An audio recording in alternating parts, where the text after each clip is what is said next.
Here are some tips to stopping your dog from pulling on a leash. Leash pulling is a universal frustration for all dog owners. I like to tell people is that dogs only do what they believe that they should do. And that belief is something that we don't necessarily like. But also, just because we lack the knowledge, 9 times out of 10, is because of us. I tell people that one is that a lot of people look at a dog and say, hey, you know, this is my baby.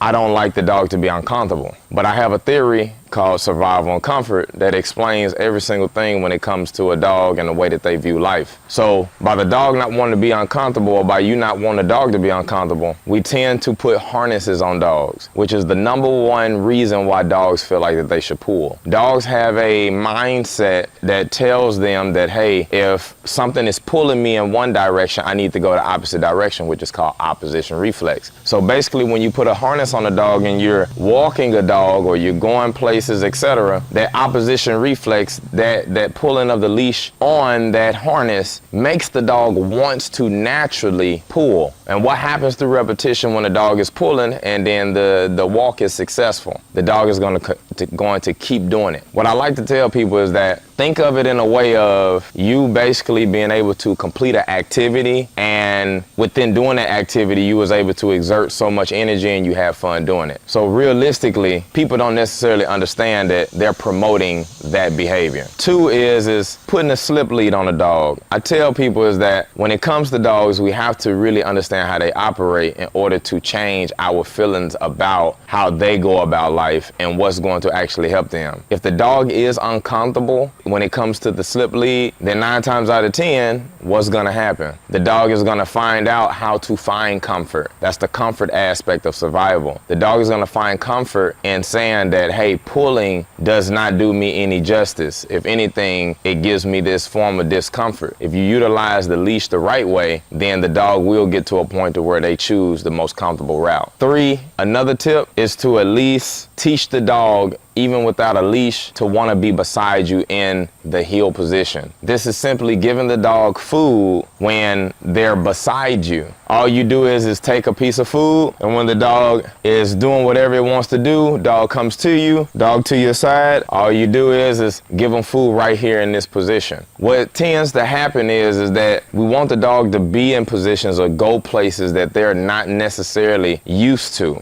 and it doesn't make sense to them. You have to make things make sense in order for the dog to say, hey, this makes sense to be here. So what I like to do is that I like to have a treat pouch or a training jacket, and as I'm walking, I like to show the dog that heel that it's beneficial to be in this position. Sit. So if over and over and over that the dog is getting acclimated to being in a certain position beside you, especially while you're walking, the dog is going to make sense that this is a position that makes sense. This is a position that feels comfortable. This is a position that they would rather be in versus not. But when you don't have any type of communication with your dog and you want to force them or make them be in a certain position or a certain behavior, they're going to be a little rebellious. Another tip is that once the dog is at least looking at you and want to be in that position, what you want to do is that you want to start teaching the dog how to sit. So what I like to do is I like to grab my treats, and even though we started out feeding the dog while the dog is walking beside us, getting used to that position, now we're going to start adding sitting. Now we're going to start utilizing the sit behavior to pay the dog in. What this is going to do is that it's going to teach the dog that as you're walking with me, when I stop, you sit, you get paid. And what is that doing to the dog's brain? It's ingraining in the dog's brain over and over and over again that in order to sit and be able to get paid, you have to be beside your owner. So since the dog know to be beside me, heel, I just wait, slow down, go into a sit, and this is the time that he's getting paid. Heel, slow down, stop to sit, this is the time that he get paid. Heel, stop to sit, this is the time that he gets paid. What happens is that over and over the dog is more keyed on thinking about when to sit, so it makes the dog a little bit more aware of where you are and where they're supposed to be. If a dog isn't thinking about where they're supposed to be, then 9 times out of 10, they're gonna be all over the place.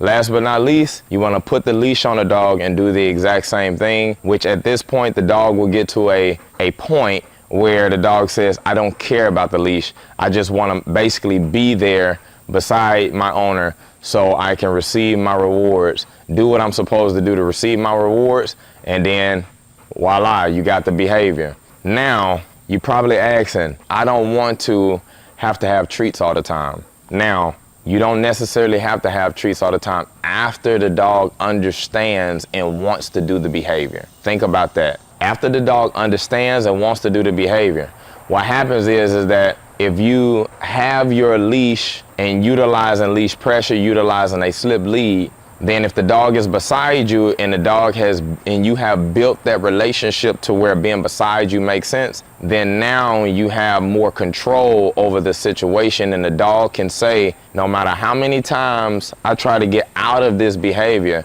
my owner has this leash and my owner is keeping me in this position. So the discomfort that people see is from going straight off and trying to control a dog without the proper understanding of what's going on and what behavior you want them to do. So what you want to do is that you want to then, after training the dog, after showing the dog where to be at, you want to put the leash on the dog. And then as time go by and that dog is real comfortable in that position, you start giving that dog some boundaries, and that dog isn't going to look at you like you're crazy. The dog is going to say, okay, I remember this behavior. So even though I'm not getting paid and this leash is here to let me know, like, hey, you cannot just go and pull and go all over the place, then voila, the dog is okay with continuing that behavior with you.